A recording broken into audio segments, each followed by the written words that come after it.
ప్రతి వాళ్ళు ఈ మూడు చదవాల్సింది, మూడు నినాదాలు గుర్తుపెట్టుకోవాల్సిందే. ఏమిటి శ్రీకృష్ణుడు గొప్పతనం అంటే, ప్రపంచంలో అత్యధిక ప్రాంతం అజ్ఞానాంధకారంలో మునిగి ఉన్న సమయంలో ప్రపంచంలోని మానవులందరినీ ఉద్దేశించి, నాన్న మీరు ఎక్కడి నుంచి వచ్చారో, తిరిగి ఎక్కడికి వెళ్ళాలో తెలియని కన్ఫ్యూజన్లో జీవితయాత్ర గడుపుతున్నారు నాన్న, మీకు ఒక ఉత్తమమైన ఉన్నతమైన సర్వోత్కృష్టమైన పాఠాన్ని చెప్తాను.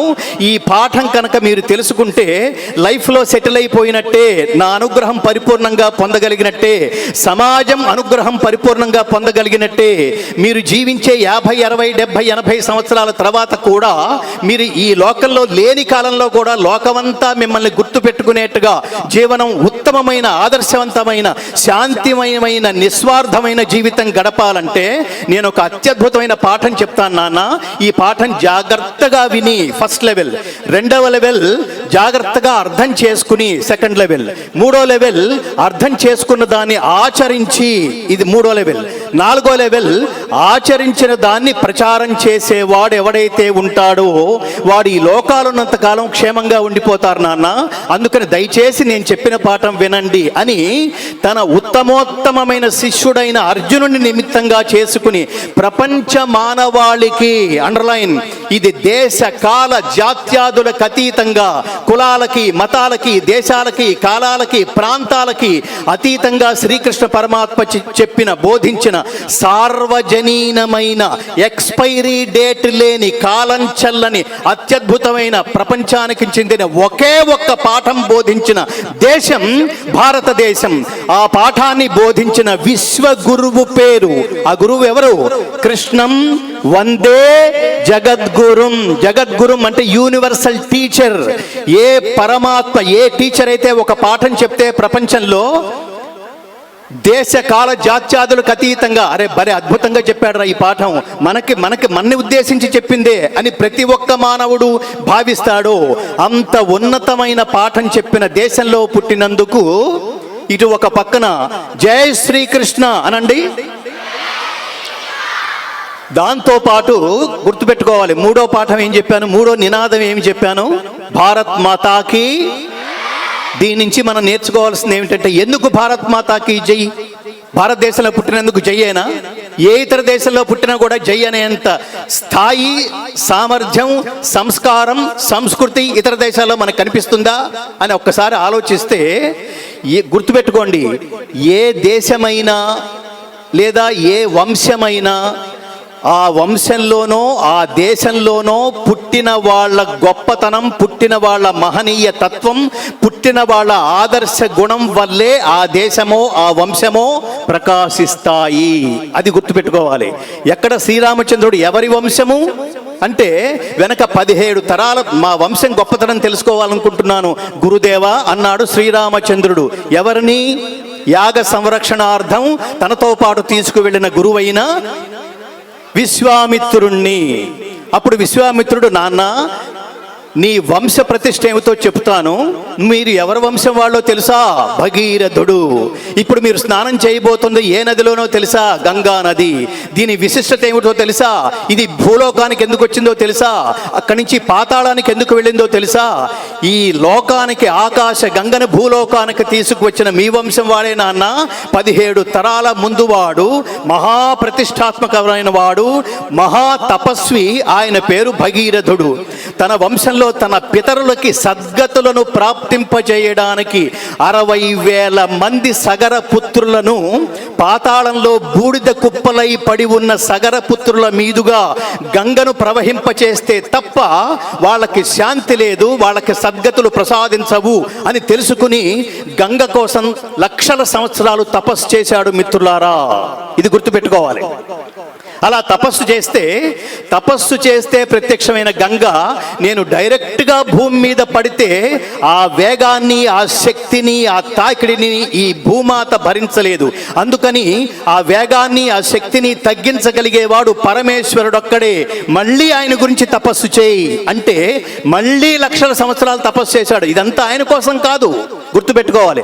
నిస్వార్థంగా బతకటమేమిటో, లోకం కోసం బతకడమేమిటో, వంశం కోసం బతకడమేమిటో, సంస్కారం సంస్కృతి ధర్మం కోసం బతకడమేమిటో ప్రపంచానికి చెప్పిన ఒకే ఒక్క దేశం మేరా భారత్ మహాన్, మన దేశమే, మన దేశమే. కాబట్టి అలా తపస్సు చేశాడు. శివుడు ప్రత్యక్షమయ్యాడు, ఆకాశగంగని జటాజూటంలో బంధించాడు, తద్వారా శక్తి వేగాన్ని తగ్గించాడు. ఇప్పుడు మనం అనుభవిస్తున్న, ఇప్పుడు మనల్ని పునీతులను చేస్తున్న గంగ ఎవరి ప్రసాదము? భగీరథుడి ప్రసాదము. అలా చెప్పినప్పుడు శ్రీరాముడు మనసులో అనుకున్నాడు, అంటే నా పితరులు, నా తాత ముత్తాతలు ఇంత ప్రతిష్ట గలవారైతే నా మీద ఇంకెంత బాధ్యత ఉంటుంది? జీవితం అంటే నేను ఒక్కనే కాదు. ఇవాళ మనం సుఖంగా బతుకుతున్నామంటే మన పితృదేవతల ఆశీర్బలమే. ఇది గుర్తుపెట్టుకోండి. మనం సక్సెస్లో ఉన్నామంటే మన తల్లిదండ్రుల తపస్సు, వాళ్ళ తల్లిదండ్రుల తపస్సు, వాళ్ళ తల్లిదండ్రుల తపస్సు వల్లే ఇవాళ మనం ఆకాస్త సుఖంగా ఉన్నామంటే అర్థం అది. అందుకనే మనం ఇతర దేశాలు చూడండి, ఇతర దేశాలు ఏమని చెప్తాయంటే చాలా దురదృష్టకరం. అసలు మన స్థాయి ఏమిటో తెలుసుకోవాలంటే, మన గొప్పతనం ఏమిటో తెలుసుకోవాలంటే ముందు ఇతరులతో పోల్చుకోండి. అప్పుడు మనం ఏమిటో, ఏ స్థితిలో ఉన్నామో, ఎక్కడ ఉన్నామో తెలుస్తుంది మిత్రులారా. క్రిస్టియానిటీ ఎప్పటిది? 2000 సంవత్సరాలు. ఇస్లాం ఎప్పటిది? 1400 సంవత్సరాలు. భగవద్గీత, రామాయణం, ముఖ్యంగా భగవద్గీత ఎప్పటిది? భారతదేశానికి స్వాతంత్రం వచ్చే నాటికి శ్రీకృష్ణ పరమాత్మ అర్జునుని నిమిత్తంగా చేసుకుని ప్రపంచానికి బోధించిన కర్తవ్య బోధ, జీవిత పాఠం బోధించబడి ఇప్పటికి 5125 సంవత్సరాలైంది మిత్రులారా. ప్రపంచంలో ఏ ఇతర మత ఆవిర్భావం జరగని కాలంలో పుట్టిన భగవద్గీతని, భారతీయ సనాతన ధర్మాన్ని ఎవడ్రా దీన్ని మత గ్రంథం అంది? దీన్ని మతం అనొచ్చా? చెప్పండి. నో అనండి, అనకూడదు అనండి. ఎందుకంటే దీనికి కూడా అర్థం తెలుసుకోవాలి. మతం అంటే అభిప్రాయం అని అర్థం. ఎవడి అభిప్రాయం అయితే ఒక వర్గానికి మాత్రమే పరిమితం అవుతుందో దాని పేరు మతం అని అర్థం. దాని పేరు ఒక వర్గం అని అర్థం. దాని పేరే రిలిజియన్ అని అర్థం. ఎవడి అభిప్రాయం అయితే సార్వజనీనం అవుతుందో, ఇందాక చెప్పినట్టు దేశ కాల జాత్యాదులకు అతీతం అవుతుందో, ఆచరణకు యోగ్యమవుతుందో, ఆచరించదగిందో, ఆచరించవలసిందో, దాని పేరు ధర్మం అవుతుంది. చెప్పండి. ధర్మం. ధ్రియతే అనేన ఇతి ధర్మః. కాబట్టి మనం చాలా సింపుల్గా మతం అని మాట్లాడతాం, ధర్మం అని మాట్లాడతాం. ఈ పదాలకు అర్థం తెలుసుకోవద్దు. ఏమిటి మతం, ఏమిటి ధర్మం? ప్రపంచంలో మిగతావన్నీ మతాలు. మతం అంటే ఒక వర్గానికి చెందింది మాత్రమే. ధర్మం అంటే సార్వజనీనమైనది. ఏమని చెప్పాను? ధ్రియతే అనేన ఇతి ధర్మః. సంక్షిప్తంగా ధర్మం అంటే సర్వజనామోదయోగ్యమైన కర్మ పేరే, ఆలోచన పేరే, మార్గం పేరే, పని పేరే ధర్మము. సర్వజనామోదయోగ్యమైన ఆచరణ అంటే ఏమిటి? నువ్వు ఏ పని చేసినా పక్కన వాడికి ఇన్స్పిరేషన్ అవ్వాలి. ఏ పని చేసినా దాన్ని ఎవడు చూసినా, ఎవడు అర్థం చేసుకున్నా, ఎవడు పరిశీలించినా, ఎవడు ఆలోచించినా భలే చెప్పాడ్రా, భలే చేశాడ్రా, భలే ఆచరించాడ్రా, భలే అన్నాడ్రా, భలే బాగా పాడాడ్రా, భలే చెప్పాడ్రా అని అనిపిస్తే మాత్రమే, ఆ కదలిక మాత్రమే, ఆ మార్గం మాత్రమే, ఆ బాట మాత్రమే, ఆ ప్రయాణం మాత్రమే ధర్మము.